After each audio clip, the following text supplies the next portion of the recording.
Dentro de unos días vamos a ser llamados a votar una vez más para reemplazar a nuestro presidente de la República, para elegir al que nos gobernará los 5 años subsiguientes.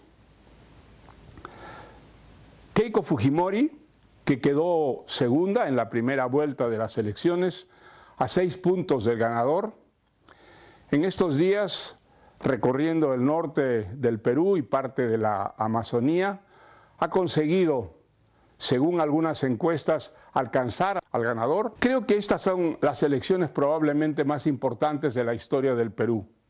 ¿Por qué?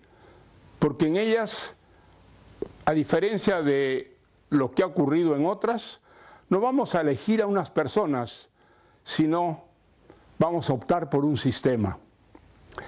Esto lo han decidido nuestros adversarios. Hay todavía una gran reticencia entre muchos peruanos a votar por Keiko Fujimori. Yo los comprendo.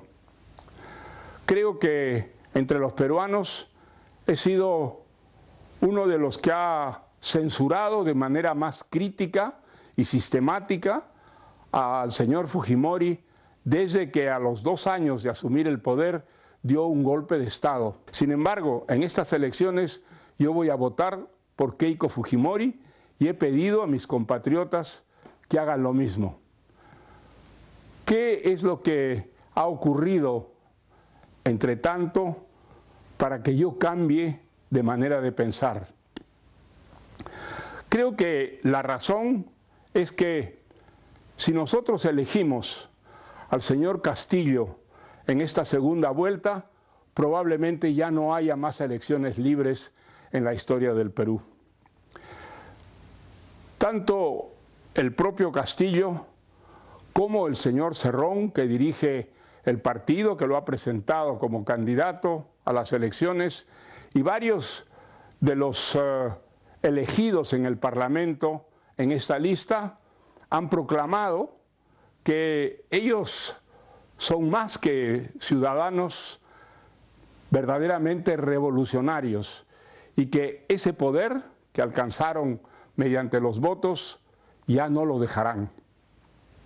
Es decir, establecerán en el Perú un sistema en el cual el control de las futuras elecciones estará exclusivamente en el poder.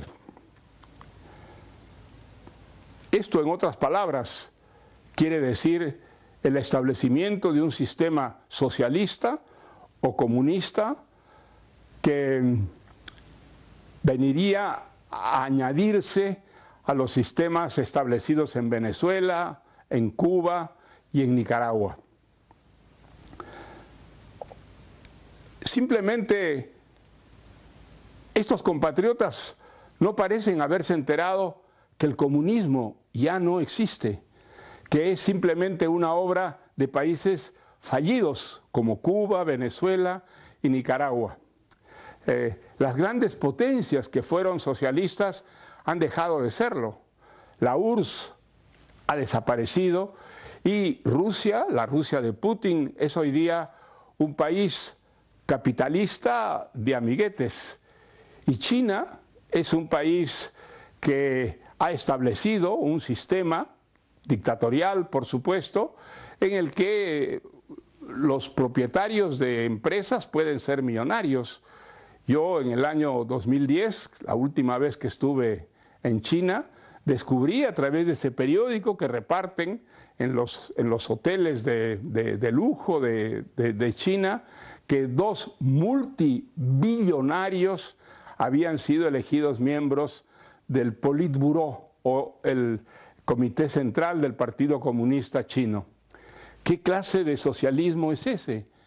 ¿Qué clase de socialismo es el que se ha establecido en esos países en reemplazo del antiguo comunismo que fracasó sin que el Occidente interviniera, simplemente por su absoluta incapacidad para satisfacer las más elementales necesidades de esas poblaciones?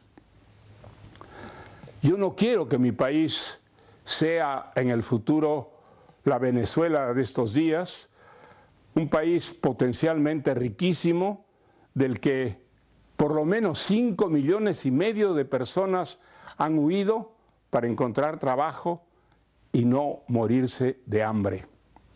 ¿No es el caso de Cuba?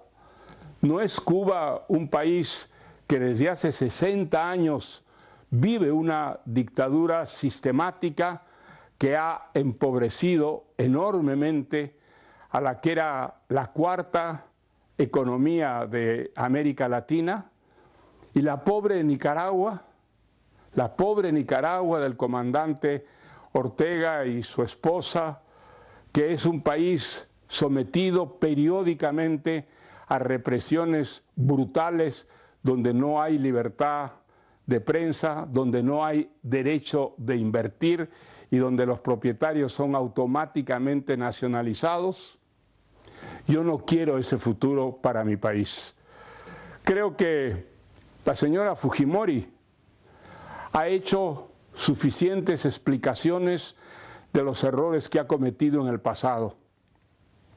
Ella se ha comprometido de una manera absolutamente categórica a respetar las disposiciones que existen en el Perú, constitucionales, para abandonar el poder automáticamente a los 5 años.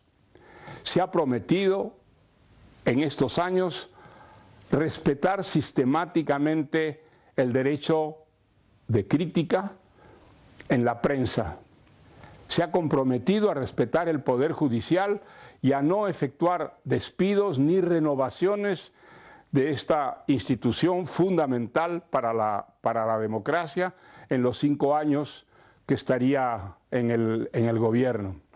Y se ha comprometido igualmente a no indultar en ningún caso a Montesinos, quien cometió los peores asesinatos y los robos que caracterizaron este periodo. Yo creo a Keiko Fujimori, creo que nosotros debemos estar vigilantes, por supuesto, y no permitir de ninguna manera que nuestra democracia se vea en el futuro amenazada. Creo que Keiko Fujimori representa en estas elecciones la libertad y el progreso. Y creo que el señor Castillo representa la dictadura y el atraso.